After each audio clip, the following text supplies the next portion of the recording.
Actually, as part of the IMO adopted strategy, there are two regulations that will be entered in force in 2023.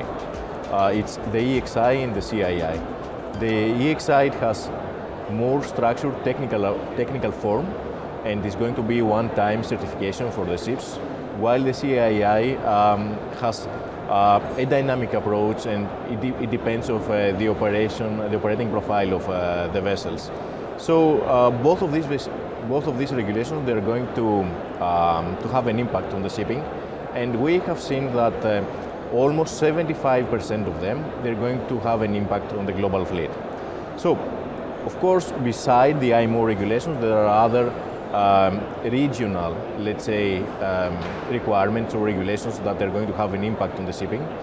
For instance, it's the European Commission that recently decided to include the shipping under the ETS scheme, the emissions trading scheme, and also decided to introduce the Fuel EU regulation for the shipping.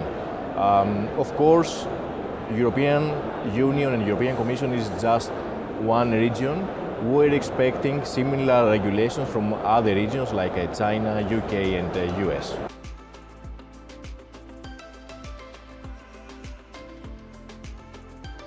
I would say that the approach is different for each case.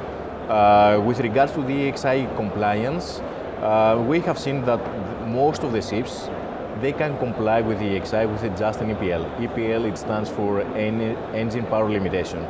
While for the CII, it's more complicated, it's multi-parametric problem. What I can say is that for the older ship designs, which rated with a D or E, then probably they have to invest on energy efficiency technologies. While for the modern ship designs, which rated with at least C or a higher rate, that will be easier and they may achieve a good rating with just operational measures for a few years ahead. Because CII, it will start by 2023 and will go on until 2030, and this CII index is dynamic and will change year by year.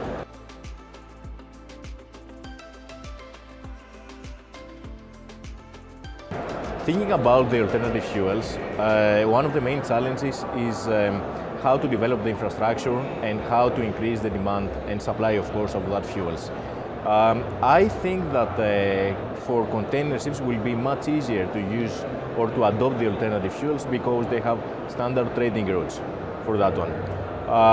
Therefore, I would say that container ship sector, it might be the sector that will be the early adopters and will drive the demand of the alternative fuels.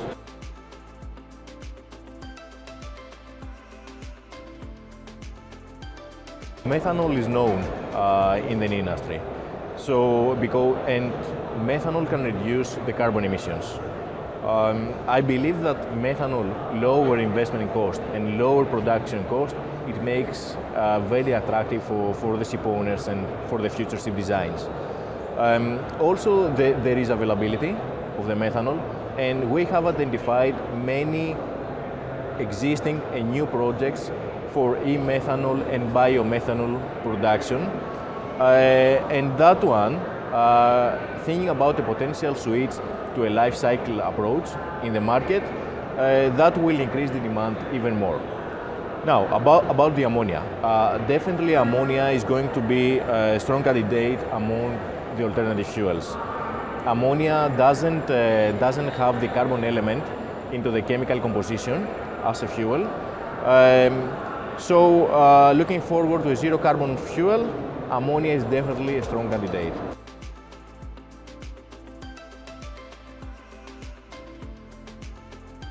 As an ABS, we have done something unique. I think that we are the only organization that we have a global dedicated sustainability and decarbonization team. So through this team, and of course with the support of all the organization and all the other teams, we're working on many different joint development projects with other industry partners, ship owners, shipyards, vendors and new technology providers in the market. And of course we have our advisory services and our advisory guidelines, which actually we're feeding the market and supporting the whole market and the industry, with this emerging landscape.